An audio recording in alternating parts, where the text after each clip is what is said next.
Hi Flosstube and Instagram friends. Welcome back to my channel, Contented Needleworker Kim. If you are watching this, then we have success. I have been trying to take lots of little video clips showing you how I use my thrifted frames and I cut them down on my miter saw so that I have them fit my cross stitch pieces. I know many of you have been asking for me to do an actual video showing you the process instead of just talking you through it like I did prior. A couple of disclaimers. I am not an expert woodworker, not claiming to be.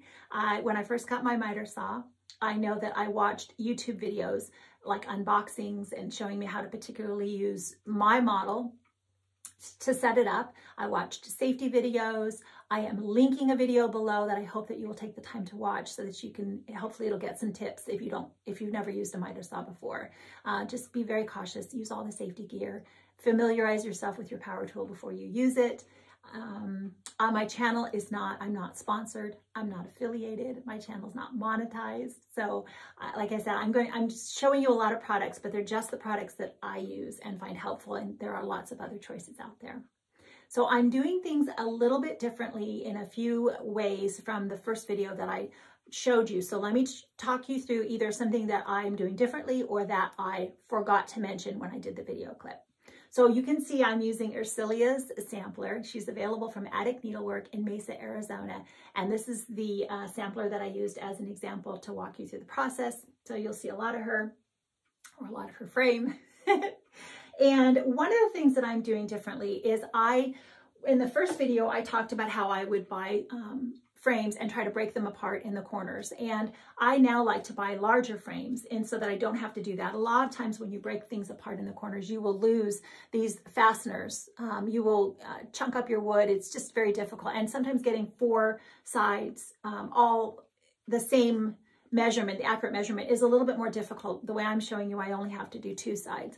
I also forgot to mention, remember that there are fasteners, whether you can see them or not, there's always going to be something fastening your corners here. And I want to make sure that you don't think you can just, saw right through the corners. So I can avoid that with the way I'm doing it now, not having to get super close because I'm buying smaller frames.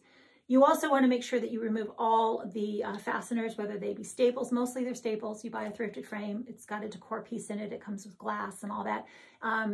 It's glazing points or point driver points or often staples. And you want to remove all of the metal so that, and even the backing hardware, you want to remove everything so that it lies nice and flat on your miter saw and you're not accidentally sawing through any kind of metal in the back. So let me show you the larger size frame as an example. This is what I mean now. I like to buy them larger, and then I'll only have to cut in, the 4 places and then scrunch the 2 corners together. And if it's a very large frame, I can then scrunch the other 2 corners together if there's enough left over. But this has been a lot better for me than buying smaller frames. You can, I also only show you that I'm cutting wood. You can cut plastic. This is plastic. I prefer wood, so I tried not to buy the plastic. This is plastic. And if you're going to use that, you would use a glue like E6000. It's a very good, strong glue, and it should work really well for your plastic instead of the wood glue. Let me show you while we're here, the backing on this. I used scrapbook paper for the backing with the felt pads on this. And I'm not going to talk about how I pin or lace. There are lots of YouTube videos out there talking about that, but I do show you the pins that I use. So there's that. There also the backing paper. So speaking of, I just bought a large roll of craft brown paper, again from Amazon, and I showed you that you can use scrapbook paper. You can affix it with double-sided tape or a really good craft glue, like a stick glue. There's other options there. After you put the paper on and you trim it, cut it to size, spritz it with some water, and that'll tighten it up. That works really well. So that's what I have here. Again, this is just the craft paper on the back. I don't use glass, so I'm only worrying about, the weight of the linen, the foam core, and the actual frame. I used to maybe put some staples in the corner, which you still can, or you can use the V-clamps or whatever you might use. I have found that the wood glue, if used properly, works really well, and so I'm just relying on the wood glue at this point, and I don't put any other fasteners. Like I said, I'm not using glass, so there's no spacers or any extra weight there that I have to worry about. So I show you in the video that I use a quilter's ruler, which is good because some of them, like Ursilia, are a lot larger. But if I'm doing something smaller, I really like using this ruler where it has really detailed, accurate measurements so that I can get right down when I'm measuring my sides to be as the same length as possible. Let me think what else I didn't or I want to talk about. I should have made notes so I don't forget. I think that really may be everything. Let me show you the close-up after I've done all of the decor wax and such on Ursilia so that you can see the frame after. You'll see it in the video how it started and where it's ended up now. And I did. So if your corners, when you glue them together, if they end up a little bit not flush, they're a little bit raised in any area, or your corner comes off, you know, maybe it's not quite squared, just take your sandpaper. That's where you can sand your you know, take a little sandpaper and make it flush. But these corners came out really well. This is actually one of them. So you can see that that meets up really nicely there. And then this would be the other one on the other side. And that came out nice. So you can see how that decor wax just did a really good job after I lightly sanded. I had had something on the inside that wasn't, I had to do some repair there, but that came out nicely too. So she still needs to be pinned. I haven't taken the time to finish pinning her all the way, so she still needs to be pinned, and I'll put the backing and everything on, but she came out really nice. So, gosh, I hope that's everything. I haven't forgotten anything. If so, I guess there'll be another little video clip to share with you. But go ahead and maybe leave a comment if you'd like and let me know whether you found this video to be helpful. If you have any further tips, just be kind. But if you have any other tips that would be helpful to someone watching this video, go ahead and leave those in the box below in the comments section. I hope that you enjoy this. I hope it helps. Take care. Okay, I did forget a couple of things. I did want to mention that when you are going to be gluing your frame together, sometimes you may be tempted to stain or paint your frame ahead of time. You just want to make sure that you don't get anything on the area that you will be gluing together. Wood glue wants to stick wood to wood. And so if you get any paint or stain in there, it may interfere with the adhesion properties. So there was that. And then also, just to make sure that I'm clear about how I make my measurements, I am going to be measuring and marking from just the inside edge of my frame. I don't worry about the rabbet in the back. The rabbet is this cutout area here. I don't worry about allowing for this or anything else. I don't measure from the top portion. So all of when I'm making my little mark on my frame as to where to cut on my miter saw, I make those measurements on the inside frame. Okay, that's it. Hi Flosstube and Instagram friends. Welcome to my channel, Contented Needleworker Kim. I'm going to try to show you how I take thrifted frames and resize them to fit my cross-stitch pieces. So today I have Ursilia's sampler. This is by Samplers in My Attic. It's from Jean Lee's private collection. It is available at Attic Needlework in Mesa, Arizona. So I have the thrifted frame, and I will start by measuring my stitched piece all the way from across the top and down the sides, and writing down that measurement. So I believe this is going to be 12.5 wide by 12 high. And then I will decide how much space I want between the edge of the stitching to the inside edge of my frame. Typically, I like to frame my things fairly close, so it's about 1/4 inch, but I will allow myself a little more wiggle room in case I make a mistake in cutting. I cannot add, I can always shave a little bit off. So that's where I start. I will measure accurately my stitched piece, write that down, and then decide how much I need to add for the side margins on both sides and the top and the bottom. Then I will transfer that measurement to the inside of my frame. So I'm going to pause here and make those measurements, make the little marks on my frame to show you what I'm talking about there. Okay. All right, so now we've got the measurements of my stitched piece at 12 by 12.5, and I added 1 inch to both of these measurements. That'll give me 1/2 inch on all sides of my stitching, between the edge of my stitching and the inside of my frame. Often I will add 1.5 inches, which would leave me 3/4 inch. It's just a little more wiggle room. I can always cut it down a little bit if I decide. I made my first cut here, my first mark with a marker. You can use whatever works for whatever you're writing on, whether it's a pen or a pencil. I just marker goes on nice and easily and rubs off, or I may have to a little rubbing alcohol, or I might have to sand it off. but that'll allow me to see clearly where I'm going to make my first cut. I will be cutting in the same direction as the corner of the frame that you can see there. That will give me the direction so I don't have to guess how I'm going to cut that. And I came down over here 13.5 inches and made my other mark. So it's 13 by 13.5, and I will follow the direction of this corner of the frame. So that when I am all done, I make a 45-degree cut on both of these. And when I am all done, I will have one corner of my frame complete. So let me go ahead and make those cuts, and then we'll go on and make the other two. So let me see if I can show you how I make a cut on my saw. I have my safety gear on, my mask, my glasses, my hair is back in a ponytail, nothing is dangling to get caught in the blade. I'm even gonna pull my sleeves up. And it's gonna get loud for a moment, so hold on. I'm gonna line up my mark in the channel here, and then I'm gonna make my cut. I'm holding, my hands are totally out of the way of the blade. I'm not doing any cross cutting. Okay.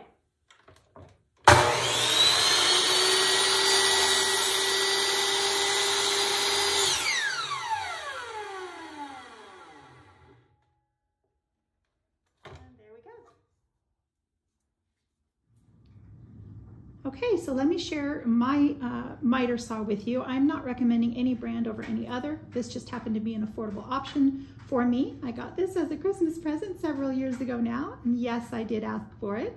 I think it came from Home Depot. And let me show you how I was talking about lining up my mark in the channel. You have to allow for the width of your blade. It just takes practice, and often I will cut a little bit longer so that as I need to make adjustments, I have a little bit of room there. So I've made my first two cuts.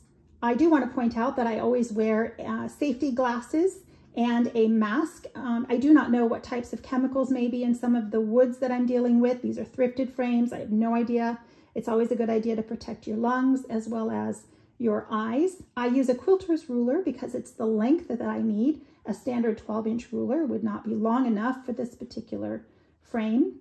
I lay out the portion that I've already cut on top of what's left of my frame. And as you can see, I just now need to make 2 more cuts to be able to have my finished frame. I want to make sure that I measure correctly. So my 2 side pieces need to measure 12, let's see, the 2 side pieces need to measure 13 inches and the 2 horizontal pieces need to measure 13.5 inches. So I have made my marks again with the marker. And I will go back out and follow with a 45-degree angle. I will follow again what's the angle that's there on the corner of my frame there, as well as come down here and follow the angle of the frame that's on this side. So I will take you with me this time and show you how I make these next 2 cuts. So here I am doing a bit of a test fit to make sure that I'm happy with the margins that I have left on the sides. I did make sure that I measured each individual side accurately so that the 2 pieces on the 2 sides were exactly the same length and the top and the bottom piece were the same width. I did have to shave a little bit on one of the sides, one cut, just a little bit, and I am happy with the amount of margin that I have left. So now I just need to go and glue and clamp my frame together, and I will let it sit for a good 24 hours without touching. And I will go ahead and show you how I do that next. All right, so here we are. We're going to glue our frame together. I use the Gorilla Wood Glue and the PowerTech clamp. I got these both off of Amazon. This just works for me. You don't have to make a little pile like this, but I'm just going to apply wood glue to each one of the cut ends. So you can see there, and a little bit here.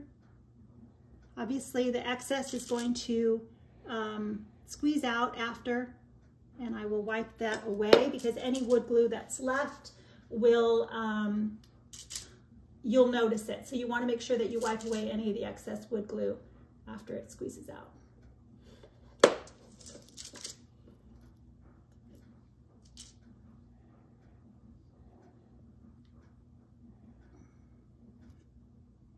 Okay.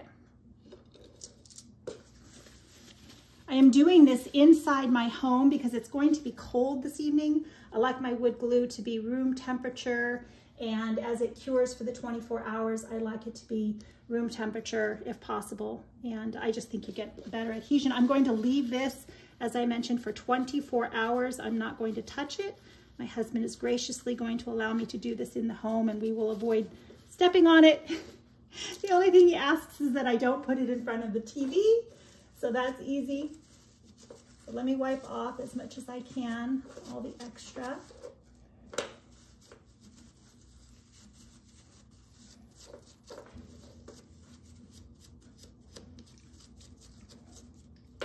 Okay, so I think I've got my corners lined up pretty well. And then I'm going to, you can see my clamp is well used with all this extra glue. I got my corners. I put it on the wax paper, obviously, to protect my floor from the glue. And then I just tighten my clamp like this. Make sure it's nice and flat. You can tighten it again. Now here's where I'm going to gently take off the edges, make sure that I wipe off whatever extra glue I can. I'll also kind of check, is it lined up in the corner? Is it nice and flush? Same thing on this side. Is the corner lined up? Is it nice and flush? Okay, everybody looks good. And I will leave this now for, as I mentioned, a good 24 hours. I won't touch it. And that'll be what we'll show you next. Okay. I'm going to try to show you how you would use the wood filler. Any kind of wood filler. It doesn't have to be this particular one. In case your corner needs some work after, this is just, I haven't even cut this frame. This is just one that I had on hand and it has a bit of a crack. I just wanted to show you that if you've made your cuts, you've glued your frame together, it's dried, and there's a little bit of, you know, it doesn't quite meet. Let's see if I can show you this a little bit better. It doesn't quite meet in the corner. Say your cut, after you've glued it, it's a little bit off. This is where you would take your wood filler and put that in your crack, fill it, just keep filling it until you've got enough going on in there. And then after you're done, after it dries, you would come back with your sandpaper. This would be part of the repairs that you need to make. So you can just keep putting your wood filler in. And don't be shy, put a little bit extra so that you can sand it off, because it'll shrink a little bit after it dries. But that's just how you would use your wood filler to fix any kind of imperfections that you may end up with. Okay, so I have allowed my frame to dry for a full 24 hours, and I've removed the clamp. Here is a close-up of the clamp. I mentioned I got this on Amazon. And I'm going to take a piece of 220 sandpaper. I'm going to sand lightly all of these nicks and any rough spots, the edges. I'm just going to give everything a light sanding. Then I will have to go over it with some sort of either a stain or the decor wax. I'm also going to sand the back of the frame. Let me see if I can flip this over. So I will do all of the back side here with the grooves, everything here, so that this is all nice and soft. These are very rough right now and it could snag my fabric when I go to tug. So everything around this top part here will get sanded as well. I will be wearing my mask and just give everything a nice light sanding. Okay, so I have taken my sanding pad here and I tend to fold it in half so that it can get into the crevice in the back of the frame all along the edges inside. And I have lightly sanded all along the edges. You can see that I have actually taken up quite a bit of the finish, the veneer, because I really need to make sure everything is nice and smooth. And I have options now. So these are some of the products that I use. Just the plain old acrylic. Folk Art is just a brand. You can use house paint, you can use anything you want, but sometimes I will use black, and then I will put the, let that dry, and then I will use the home decor wax that you see there on top of it. Let's see, is that, does it say the color? Antique wax. Again, it's Folk Art. I think it's Michael's, Hobby Lobby, Amazon. I also will use chalk paint from time to time. So there's just an example there of chalk paint. This is where if my corners did not meet up nicely, which they really do, they came out very nice. You could use the wood filler in your corners, but I don't have to do that on this particular frame. They all look really nice. And here's also some stains. I prefer using the decor wax because it's water-based and it dries faster, and the stain is just a little bit more, it takes longer to dry, smells really bad. So I don't use that as often. I don't use that very often. I will just put the decor wax on with that brush. That's where I'm going to start. I'm going to see if that will be deep enough to make the frame, the finish that I want, starting with the home decor wax there. And that's what you're going to see next, is I'm going to apply that, and then we'll come back and see whether that is going to work for our finish. Okay. Okay, so I'm going to show you how I do this. This is what I do with my paintbrushes in between. You can put them in a plastic baggie, if it's, put them in the fridge if you need to for a longer time. But I just wanted to show you, this is my second coat. So I'm just taking a little bit of the wax, and I'm just going to go along. You can see how I'm just trying to get the part that I sanded a little bit darker. And anywhere that you see in the corner here where it's a little bit of a different color there. It's really, it's just a light colored wax. It's not a real heavy wax. So you might have to put on multiple coats if you really want to get good coverage, but this one, I think a couple of coats of this will be good for me. So that's it. We're just going to finish doing this around the whole frame and let it dry again. Here we are after 2 coats of the decor wax. It's done a terrific job of hiding all of the imperfections, the nicks and dings, and I'm very happy with this outcome. I think this is all I will do. You may choose at this point to use a sealer of some sort, maybe a polyacrylic or a shellac or any type of sealer that you choose. I very seldom do. I have occasionally, but that's a personal decision there. I'm ready to add the frame sealing tape to the back because wood does have acid, and this will prevent that acid from discoloring my linen in the future. So I've showed that I just peeled off the backing. I cut one side. Let's see if I can flip this over and show you. I've just applied the one edge there, and I will go all the way around with this next.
Next, I need to cut down my foam core board. I get my acid-free foam core board from either the Michaels framing department or the Hobby Lobby framing department, and I just buy it by the big sheets and cut it down to size as I need it. I will use my rotary mat, my quilter's ruler, a utility knife. Then I'll go outside and spray a thin layer of Aleene's tacky spray all over one side of the foam core board, come back in and lay it down flat on one layer of my Warm and Natural quilt batting. I like to put a layer of that underneath my stitched piece. These are the sequin pins that I use. I do not lace, I pin. And that's what we're going to do next. All I have left is to finish pinning Ursilia the rest of the way, applying the backing paper as well as the hanging hardware, and she will be finished. I hope that you have found this video helpful.